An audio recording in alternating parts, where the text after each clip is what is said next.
So have you been thinking about becoming an online English teacher or even an online tutor, but you've have absolutely no idea where to start? Maybe you're wondering, do I need a degree? Do I need a TEFL certificate? Do I need teaching experience? How and where do I even apply? Okay, so if that is you, you are in the right place. In this video, I'm going to walk you through the exact steps you need to take to become an online ESL teacher in 2026. And stay until the end because I'm going to share one mistake that beginners make and they get rejected over and over again. Hello besties, welcome back to my channel. My name is Teacher Julie, and on this channel I share online teaching opportunities, remote work opportunities, practical teaching tips and career advice to help teachers grow, okay, and more and succeed in online teaching. So if you're a teacher or you're planning to become one, don't forget to subscribe, okay? Please subscribe, it's free. Okay, so you never miss a video. Now let's get into today's video. Now the first thing you need to understand is that online English teaching is not just one thing, okay? Some teachers work with young students, some teach older students, some teach business English, and some focus on conversational classes. Some specialize in exam preparation, okay? So different companies look for different types of teachers, okay? So that's why before you start applying everywhere, ask yourself these questions, okay? Who do I actually want to teach? Okay, the clearer you are about the type of students you want to teach, the easier it becomes to find the right opportunities. So if you're a beginner, I would recommend starting with a group of students you feel most comfortable teaching. So now let's talk about qualifications.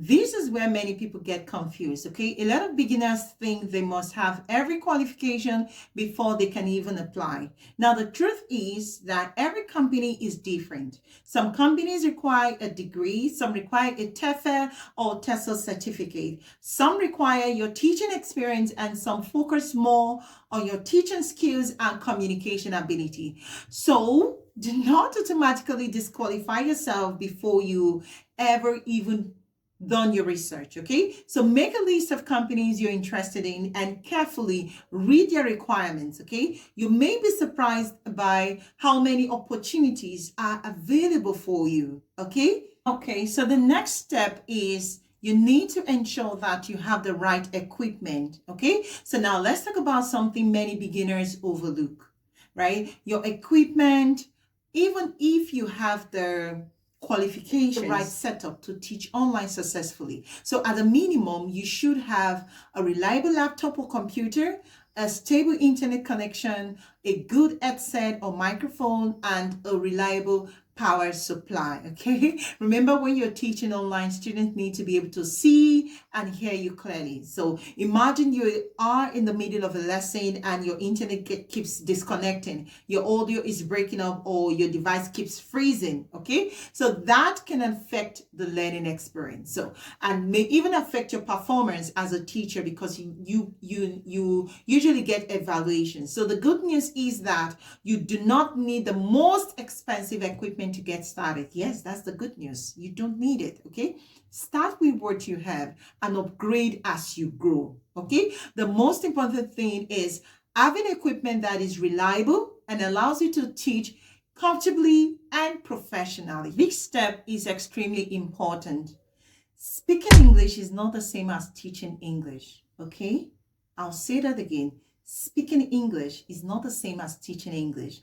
A good teacher knows how to explain concepts clearly, ask effective questions, correct mistakes politely, encourage students, and keep lessons engaging.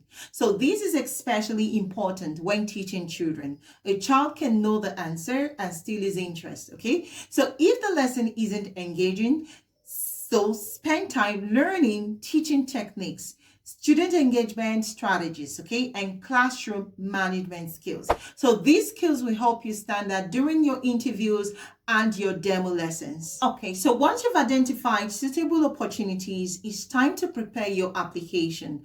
Okay, so depending on the company, this may include a CV, a profile, a self-introduction video, and a demo lesson, okay? Now, let me tell you one of the biggest mistakes beginners make, right? They think I can speak English, so I will just apply. Then they use the same application, the same introduction video, and the same preparation for every company. And then they apply again, they apply somewhere else, boom. And after a while, they start thinking, maybe I'm not good enough. But that's not always the problem, okay? The problem is that you did not take the time to understand the company before applying. Every company is different. Different students, different expectations, and different teaching styles, okay? Different hiring requirements. And yes, something many people don't realize. Not every company hires from every country. Some companies hire globally, some have location restrictions, some only recruit from specific countries or regions. So that's why research is so important. Before you apply, go on YouTube, watch reviews, watch interview experiences, look for demo lesson examples, okay? Read comments from teachers who have worked with the company. Understand the student they teach, understand their teaching style, understand what they are looking for in a teacher. Then prepare specifically for that company. Trust me, that preparation can make a huge difference. And that's one of the reasons I create content like this, okay? I want to help you avoid common mistakes, learn from other people's experiences, and increase your chances of success.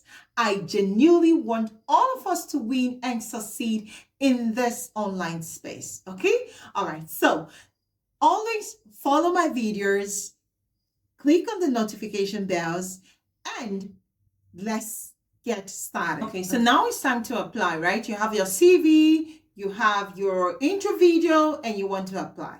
Please don't apply everywhere. Be strategic, okay? Focus on opportunities that match your qualifications, your interests, and your teaching style. And do not get discouraged if you receive a rejection, okay? Rejection is part of the process. One rejection does not mean you're not capable of becoming an online teacher or you're not a good teacher, okay? It simply means that particular opportunity wasn't the right fit, okay? So remember, one rejection is never the end, okay? Keep learning, keep improving, and keep applying, okay? Now, let's do a quick recap. If you want to become an online ESL teacher, the first step is to decide who you want to teach, okay? The second step is, number 2, is understand the requirements, okay? Step 3 is improve your teaching skills. Step 4, get the appropriate equipment. And step 5, prepare your application properly. And the last thing is start applying, okay? You do not need to know everything on day one, okay? You don't need to know everything on day one. The most important thing is to start. Start. Brother, start, guys. And in my next video, I'm going to share online teaching platforms and websites you can explore as a beginner. So make sure you subscribe, okay? Turn on the notifications bell, and I will see you in the next video. Thank you so much for watching, and I'll see you in the next one. Bye-bye.